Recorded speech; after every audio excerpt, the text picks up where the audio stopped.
Ya, Assalamualaikum warahmatullahi wabarakatuh. Bertemu lagi dengan saya, Bu Kurnia Dwi Aryani, dalam mata pelajaran Ekonomi kelas 10 ya. Bentar saya akan share ini ya. Nah, kali ini kita akan membahas tentang bank sentral ya.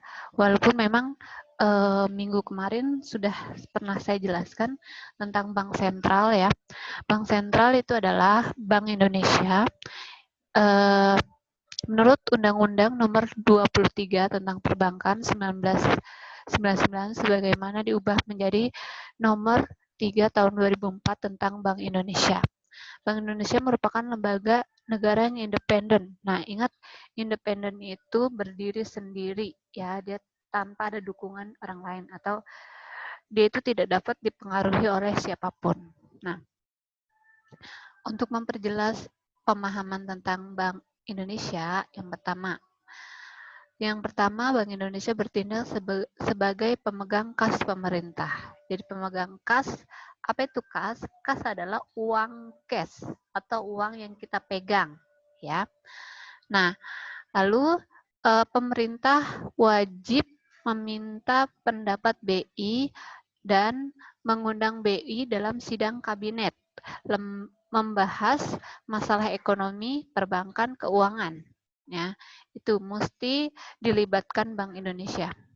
Lalu 3, memberikan pendapat dan pertimbangan kepada pemerintah mengenai rancangan APBN. Rancangan APBN itu apa?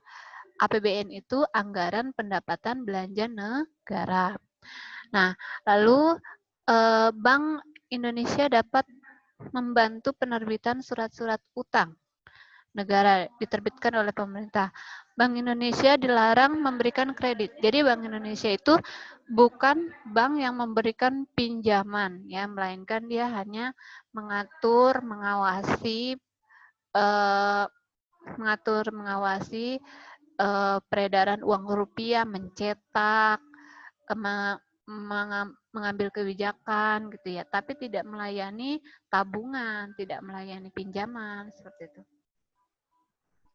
Lalu adapun fungsi dari Bank Indonesia atau bank sentral adalah dia fungsinya sebagai stabilisasi ya. Stabilisasi tujuannya untuk memelihara kestabilitasan nilai rupiah. Nah, dalam rangka melaksanakan tugas menetapkan dan melaksanakan kebijakan moneter. Kalau kebijakan moneter itu sudah pernah saya katakan, kebijakan moneter adalah kebijakan yang mengatur tingkat suku bunga berhubungan dengan uang, ya, perbankan, itu kebijakan moneter. Memiliki kewenangan melakukan pengendalian moneter dengan menggunakan cara-cara termasuk tapi tidak terbatas. Yang pertama, operasi pasar terbuka. Minggu kemarin sudah saya jelaskan di live meeting ya. Apa itu operasi pasar terbuka? Penetapan diskonto. Diskonto itu tingkat suku bunga. Operasi pasar terbuka ini jual beli surat berharga ya. Lalu ada penetapan cadangan minimum. Cadangan minimum juga sudah pernah saya jelaskan apa itu cadangan minimum. Cadangan minimum itu adalah penetapan cadangan kas di setiap bank. Lalu ada pengaturan kredit atau pembiayaan. Memang bank sentral tidak memberikan kredit, cuma mengatur kreditan atau pembiayaan. Dalam rangka melaksanakan tugas dan menjaga kelancaran sistem pembayaran, Bank Indonesia diberi kewenangan menetapkan penggunaan alat pembayaran, ya, meliputi mengeluarkan, mengedarkan, menarik, dan memusnahkan uang rupiah. Jadi yang mengedarkan, menarik, mengeluarkan itu adalah bank sentral ya. Mengatur dan melaksanakan sistem pembayaran, ya, meliputi kewenangan memberi izin kepada pihak lain untuk menyelenggarakan jasa sistem pembayaran, mengatur sistem clearing dan menyelenggarakan clearing ya. Dalam rangka melaksanakan tugas, mengatur dan mengawasi bank, BI memiliki kewenangan memberikan dan mencabut ya kegiatan usaha bank tertentu, menetapkan peraturan di bidang perbankan, melaksanakan pengawasan di bank, baik secara langsung maupun tidak langsung, mengenakan sanksi terhadap bank. Ya. Adapun tugas pokoknya yang pertama, mengatur dan menjaga kelancaran sistem pembayaran, mengatur dan mengawasi bank, lalu adapun kestabilitasan rupiah. Kestabilitasan rupiah juga merupakan salah satu tugas dari bank sentral. Nah, di sini Bank Indonesia sebagai bank sentral dipimpin oleh Dewan Gubernur. Nah, Dewan Gubernur tuh Gubernur Bank Indonesia ya, ada ya. Bukan hanya kabupaten atau provinsi saja yang ada gubernurnya, tapi Bank Indonesia ada gubernurnya ya. Yang terkenal itu Budiono ya, yang saya kenal Gubernur Bank Indonesia adalah Budiono. Tapi untuk tahun sekarang saya kurang paham gubernur siapa ya. Kalian bisa lihat di Google ya. Nah, Deputi Gubernur Senior ya. Di sini ada sebagai wakil ketua, Deputi Gubernur ya, minimal 4 orang, maksimal 7, tidak ada banyak ya. Dewan Gubernur mempunyai jabatan maksimal 5 tahun. Nah, kalau 5 tahun sudah menjabat, bisa diangkat kembali atau bisa dilengsarkan. 1 kali jabatan ya, sama kayak presiden ya. Pada organisasi bank sentral terdapat badan yang memiliki kewenangan tertinggi, yaitu Policy Making Unit atau Dewan Gubernur, ada anggota gubernur, ada Dewan Perwakilan Rakyat, dan lain-lain. Nah, selanjutnya di sini proses pembayaran ada 2. Sistem pembayaran ya, kita udah sampai pembayaran ya. Oke. Nah, di sini sistem pembayaran dibedakan menjadi 2 ya. Ada sistem pembayaran tunai dan ada sistem pembayaran non tunai. Kalau sistem pembayaran tunai itu dilakukan individu, kelompok maupun negara. Biasanya tunai itu uang cash ya. Uang cash logam maupun kertas. Kalau non tunai bisa berupa cek, biliet giro, deposit, seperti itu ya. Nah, selanjutnya ada ini merupakan sistem pembayaran. Nah, selanjutnya ada sistem pembayaran yang berlaku di Indonesia. Biasanya diklasifikasikan menjadi 2 jenis. Sistem pembayaran nilai besar, high value payment system, dan pembayaran sistem nilai kecil, retail payment system. Nah, sistem pembayaran nilai besar Bank Indonesia ada BI Real Time Gross Settlement ya, atau BI RTGS. Nanti sering apa sih namanya kalian dengar ya. BI Security Settlements, Elements ya. Itu BI SSSS. Double S-nya 4 ya. Nah, selanjutnya sistem pembayaran nilai kecil atau retail payment, ada alat pembayaran menggunakan kartu. Yang pertama, kartu kredit, kartu ATM, kartu prabayar, atau uang elektronik. Selanjutnya, kegiatan usaha pengiriman uang atau kupu. Nah, sekarang kan banyak ya. Ada transfer, lalu Indomaret, banyak ya. Ada lagi sistem clearing nasional Bank Indonesia. Nah, alat pembayaran tunai, non tunai gitu ya. Peran Bank Indonesia dalam sistem pembayaran di Indonesia bertujuan untuk mewujudkan sistem pembayaran yang efisien, cepat, dan lain-lain. Ya. Dalam tugas Bank Indonesia yang tercantum dalam pasal 15 nomor 23 tahun 1999 bahwa dalam rangka mengatur dan menjaga kelancaran sistem pembayaran, Bank Indonesia berwenang untuk melakukan hal-hal berikut. Yang pertama, melaksanakan dan memberikan persetujuan dan izin atas penyelenggaraan jasa sistem pembayaran, mewajibkan penyelenggaraan jasa sistem pembayaran untuk menyamaikan laporan tentang kegiatan, menetapkan penggunaan pembayaran. Nah, ini ya. Nah, di sini kita juga mengenal namanya sistem pembayarannya. Dulu itu sistem pembayaran kita barter ya. Kalau sekarang sudah menggunakan uang. Yang sudah seperti saya katakan menurut sejarah, kita mengenal sistem namanya barter.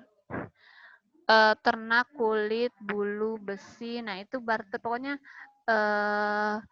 barter ya. Nah, selanjutnya di sini ada fungsi uang ya. Uang yaitu alat untuk mempermudah pertukaran. Ya, sebelum ada uang kita barter ya, sudah barter baru kita uang.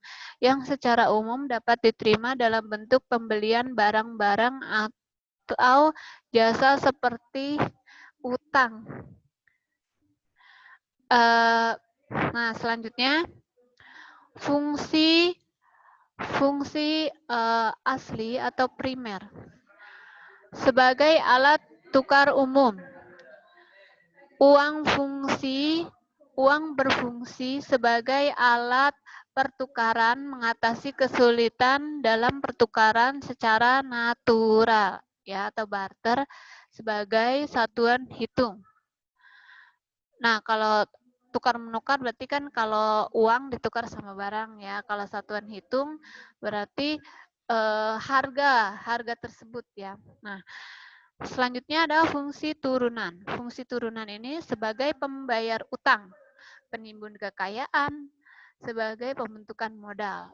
Kalau pembayar utang ya fungsi saya punya utang ke bank, dibayar gitu.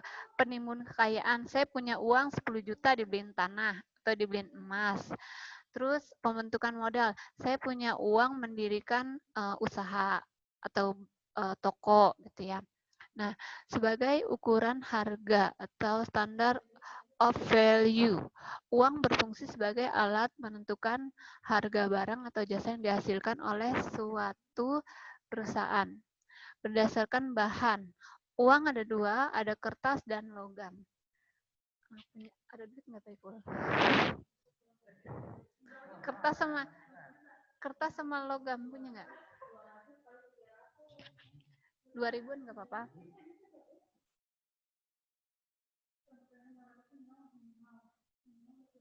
Logam, kertas logam, ntar dibalikin.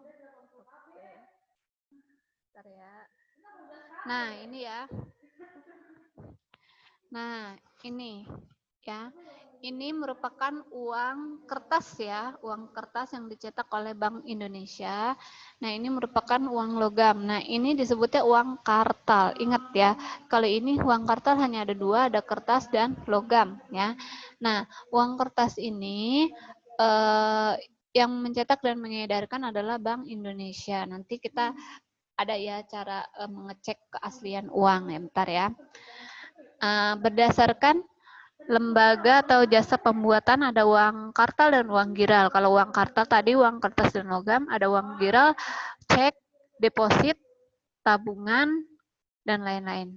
Nah, berdasarkan nilainya, uang bernilai penuh, full body money ya, uang bernilai penuh ya, full body money itu ini ya. Full body money 2000-an juga ya, namanya full body money. Selanjutnya ada uang tidak bernilai penuh ya, atau representative full body money ya. Selanjutnya berdasarkan daerah berlakunya uang domestik, uang yang berlaku di suatu negara seperti rupiah. Rupiah itu berlaku hanya di Indonesia. Kalau kalian ke Timur Timur atau kalian ke Papua Nugini atau ke Malaysia, nggak laku rupiahnya. Diganti sama mata uang di negara tersebut. Seperti di Malaysia diganti dengan ringgit. Kalau di Brunei, dolar Brunei. Kalau di Timor Leste, ya dolar Timor Leste mungkin gitu ya. Nah, selanjutnya, kalau mata uang dunia yang laku itu adalah dolar, pound sterling, euro, ya, yen, dolar Australia, dolar Singapura, dolar Kanada, ya. Nah, syarat jadi uang, ya. Syarat untuk menjadi uang. Yang pertama, uang itu digemari atau diterima umum. Kira-kira kalian seneng nggak sama uang? Seneng ya, walaupun ini cuma 2.000, tapi kalau ada 100 ketahuan. Jadi berapa tuh? Jadi 200.000. Jadi jangan ngomong, cuma 2.000 geletak di jalan, jangan diambil gitu. Ya emang bukan miliknya ya. Maksudnya jangan meremehkan uang 2.000 ini. 2.000 ini lama-lama kalau nggak ada 2.000 nggak ada 1.000.000 gitu ya. Jadi jangan meremehkan uang 2.000. Kamu bikinnya juga belum bisa ya, apalagi saya ya. Karena yang bisa membuat uang ini hanya Bank Indonesia. Selain Bank Indonesia berarti uang palsu. Nah, selanjutnya mudah disimpan, disakuin gampang ya. Lalu mudah dipindah tanganin. Ya iyalah dipindah tanganin ya, gampang. Pindah ke tangan. Kalau beli pindah tangan gitu ya. Tahan lama dan tidak cepat rusak. Ini tahan lama ya. Kalian mau dicuci, kalian mau disetrika, kecuali dibakar ya. Kalau dibakar sama ya, rusak juga. Nah, uang ini dapat dibagi-bagi. Contohnya, uang 2.000 ini saya belikan permen 1.000. Jadi tinggal 1.000. Tinggal 1.000 ya. Jadi uang ini dapat dibagi-bagi. Selanjutnya, mempunyai nilai stabil. Rupiah ini mempunyai nilai stabil ya. Kalau nggak mempunyai nilai stabil, nggak mungkin ya. Karena memang 2.000 ya 2.000, terus stabil nilainya ya. Jumlahnya memenuhi kebutuhan. Nah, uang rupiah ini tidak boleh melebihi jumlah uang yang beredar ya. Maksudnya gini, jika mencetak uang terlalu banyak akan mengakibatkan inflasi ya, akan mengakibatkan inflasi. Dan inflasi itu berdampak negatif ya. Kenapa? Harga nilai uangnya jadi nggak nilai uang itu tidak berharga ya. Nah, selanjutnya ciri-ciri umum uang. Nah, ada frase NKRI, ada sebutan angka, rupiah, ada tanda tangan dari Bank Indonesia. Kalian bisa cek di sini ya. Semuanya ada. Ada tanda tangan dari bank pemerintah, ada nomor pecahannya 2.000, ada teks dengan rahmat Tuhan yang Maha Esa, tuh ada ya, nih cari gitu ya. Lalu ciri-ciri rupiah, logam. Nah, ini nih logam nih ya. Nih liatin. Ada Republik Indonesia, ada pecahan nominalnya gitu ya. Nah,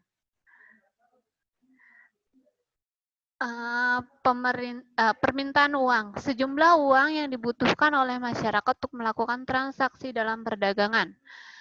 Dalam analisis John Mayen Keynes atau Keynes ya, salah satu pakar ekonomi, masyarakat melakukan permintaan uang untuk memenuhi 3 keinginan. Yang pertama, untuk transaksi, untuk berjaga-jaga, untuk spekulasi. Ya, jadi saya punya uang nih 1 miliar, contoh, amin ya Allah.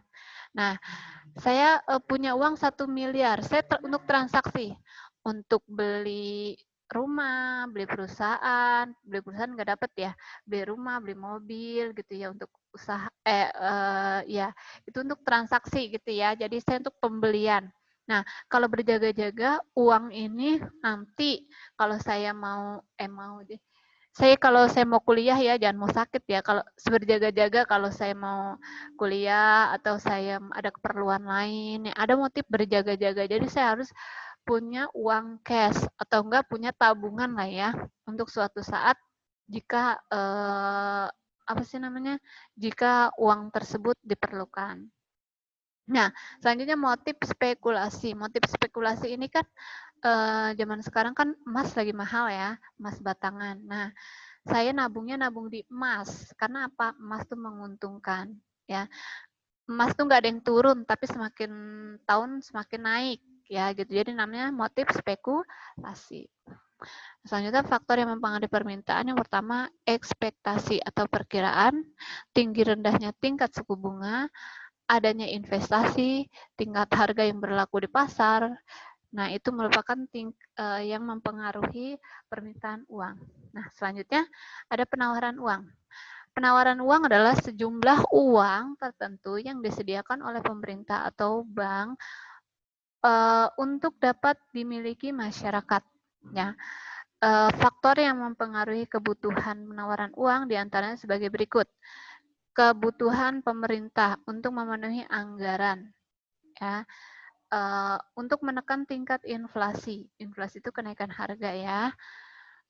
Selera masyarakat. Ya, kalau selera masyarakat tinggi, otomatis penawaran uang akan tinggi juga ya. Tingkat suku bunga, sistem perbankan, penciptaan uang baru. Nah, penciptaan uang baru kita sudah beberapa tahun ini belum ada uang pecahan baru ya, kecuali yang kemarin tuh, yang pas 17 Agustus uang 75.000 ya, limited edition, saya nggak dapet ya. Jadi kita belum lagi ketemu uang pecahan baru ya. Nah, tingkat pendapatan real, pendapatan yang benar-benar diterima oleh masyarakat. Oke. Nah, ini adalah teori kuantitas uang. Ini saya pakai Irving Fisher ya.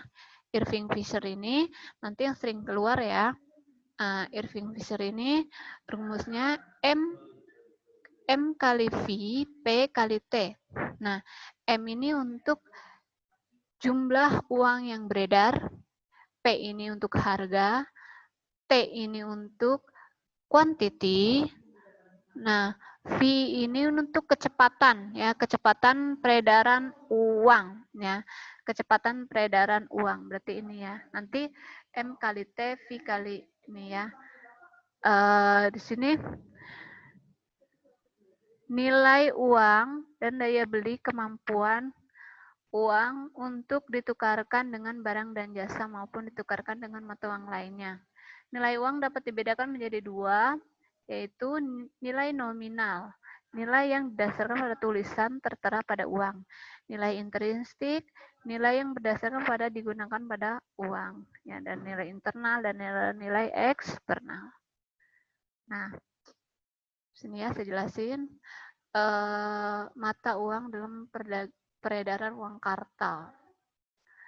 Ada cek,